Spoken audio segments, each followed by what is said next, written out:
with regards to our trip to Finland, and they have informed Biafrans the reason why we went to Finland to have a meeting with our PM and his lawyer.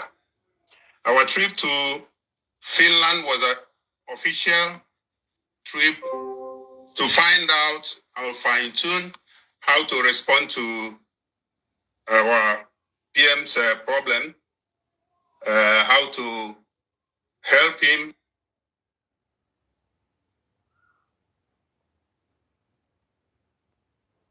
they need, what they want to know about him.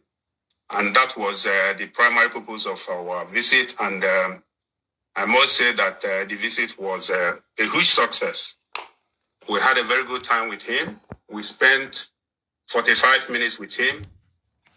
And we have almost, not almost, but all the information needed. And but such information is not something that will come and on public to discuss. The most important thing there is, to our visit is that for the past 4 months, I mean, immediately we entered there, we could see, the expression on his face. He was very happy to see us, and he said it immediately that for the past four months, this is the first time that he's seen Biafran face to face for the first time. So it was very important for him and for us.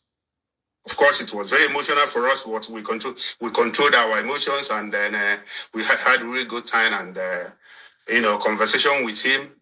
And of course, he sent a very, very strong message to our people, those people who think that because he is now is not with us, they can go ahead and then form another parallel government. He's not happy at all, and he was not hiding it. He said to us that our primary concern should be how to get him out there. Every Biafran, we should work hard to make sure that he comes out as quickly as possible to join us. And we must do that. We must do it. The information that he gave to us, we will work on that and make sure that he gets all that he needs, or all that the Finnish authorities needs, to know, because they are just interrogating him. They are interrogating him. They want to know all the lies that the Fulani Nigerian government, leveled against him. We have to prove to them that all these things are lies. So whether they are going through the EU or whether they are going direct to Finland, we will stop them. We will tell them, because the truth, of course, it stands the test of time.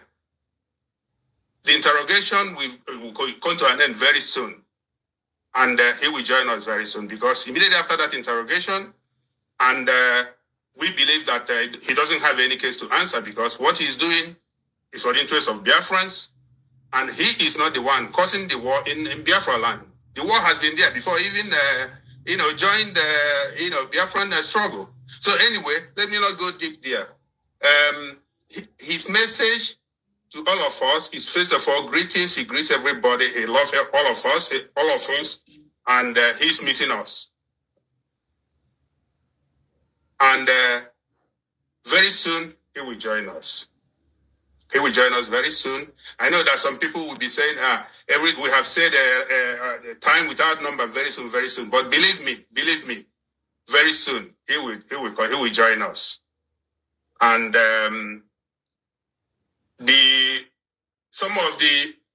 of course, our information minister and APM said everything. I don't want to repeat what they said.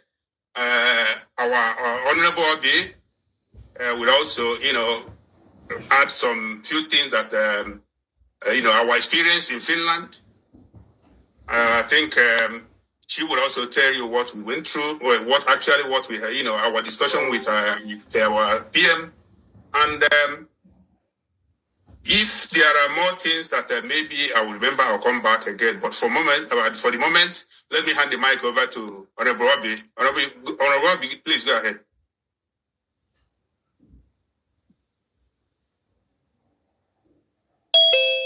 Thank you, Honorable Yama. Thank you very much. Good evening, Biafrans. Good evening, APM. Good evening, friends of Biafrans. It is heavy,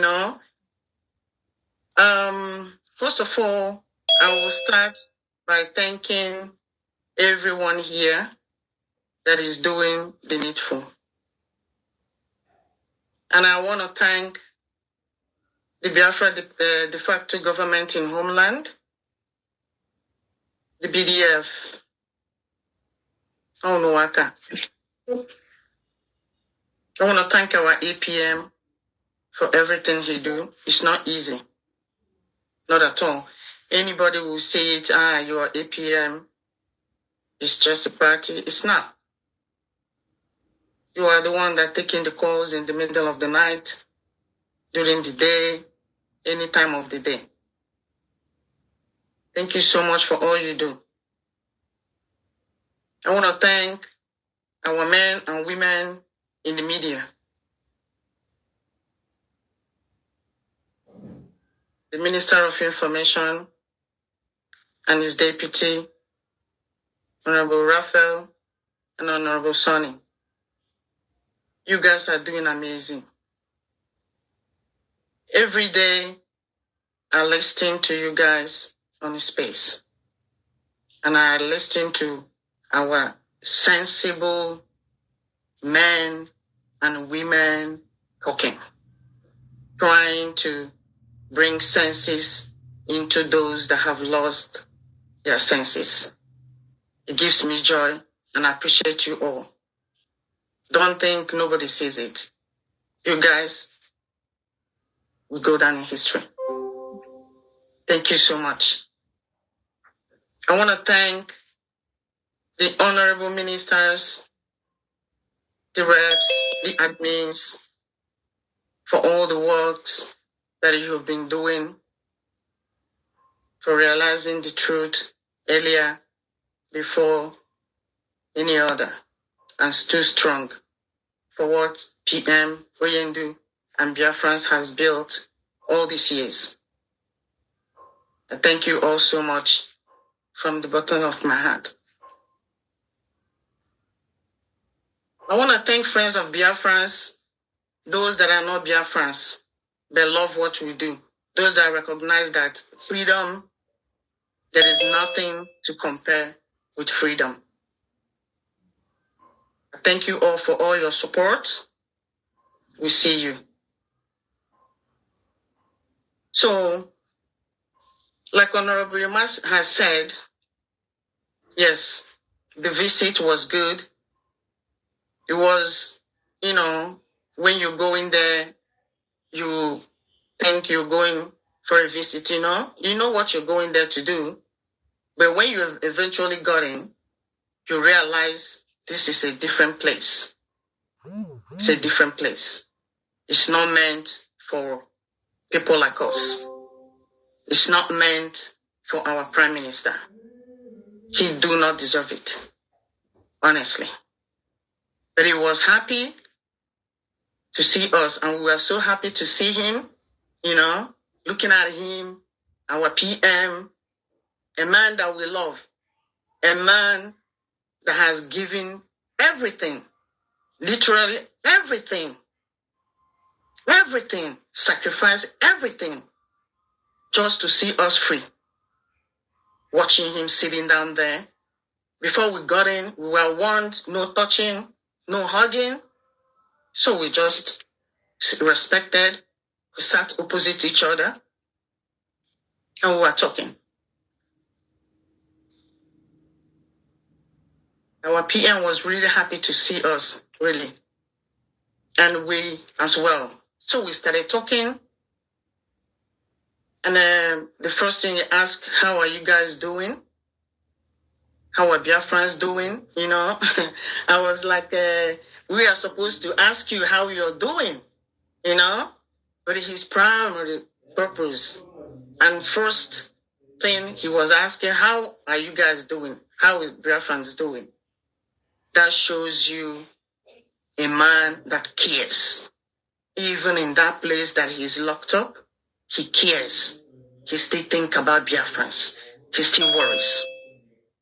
So I am not going to say everything that the media has said, including our APM and Honorable Emma. But I just want to talk to us Biafrans.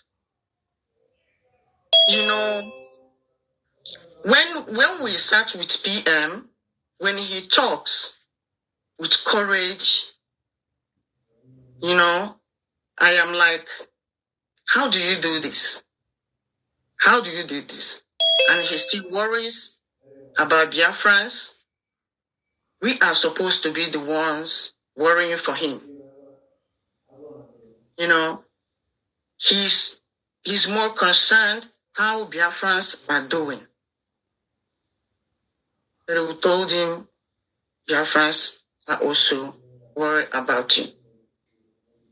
So the thing is, when we left the facility, going back to our semi-free world, you know, for me, things were not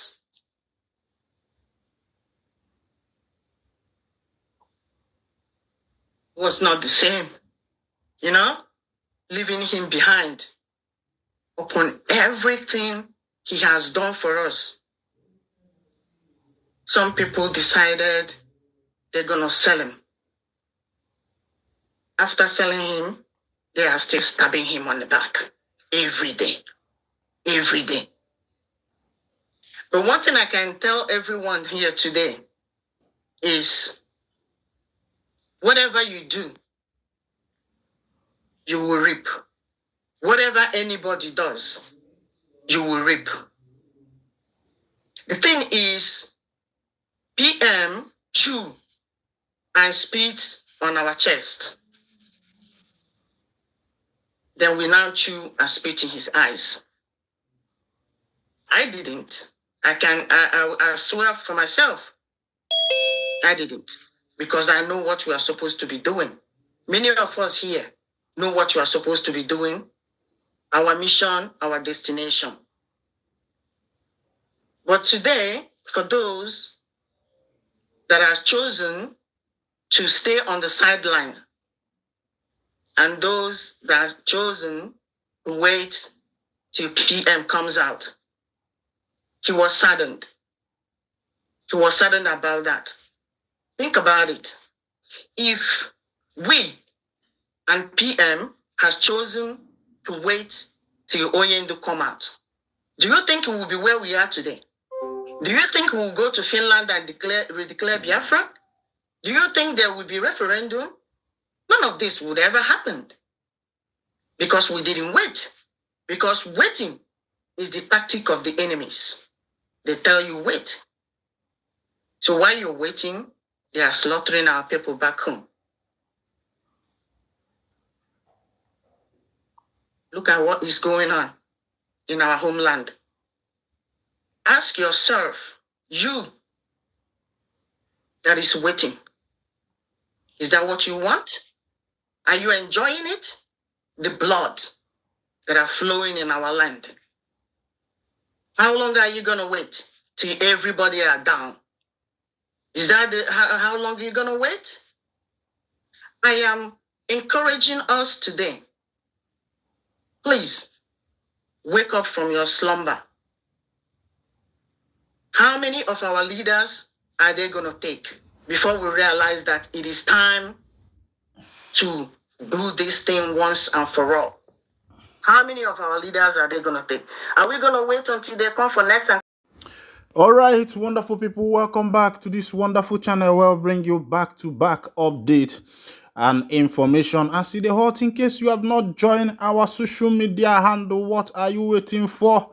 Kindly go ahead and subscribe, like, comment, share, and also remember that you need to on your notification button so that whenever our news is dropping, you will be the first to collect it. Let's go down to the news proper. I see the hot. All right. I know you have had everything that have been said in that video, said by Obi, said by the old man and the rest of them. But first of all, I want to start from Obi first, from what she said. She said that some people sold the PM. I want you to note that particular point because most of you here usually kick against me when I try to make some point. But I will keep being me because that is just me, very controversial, and I will keep being controversial. As it is, she said that some people sold. You know, when she used the word sold, I was like, wow, is there something that we are not being told that is kind of going on under the ground, under the carpet? And are there some things that have been swept under the carpet that we do not know about?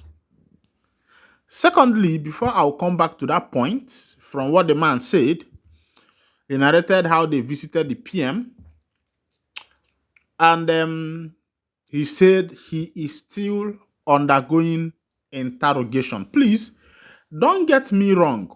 You know, one thing about Africans is that African man does not ask questions. He does not make inquiries. He does not investigate. He does not try to search out why is this thing like this and why is things going like this. And that is why the politicians in Africa has kept Africans under bondage. It's more like the citizens who are dwelling on this part of the continent are more like people who are under bondage because they do not have the power of speech. They do not have ask questions. All they want is give me a little share and I am satisfied. Let's say, for example, what happened in the past government of the NIG and what is happening in the present government. Nobody is asking questions.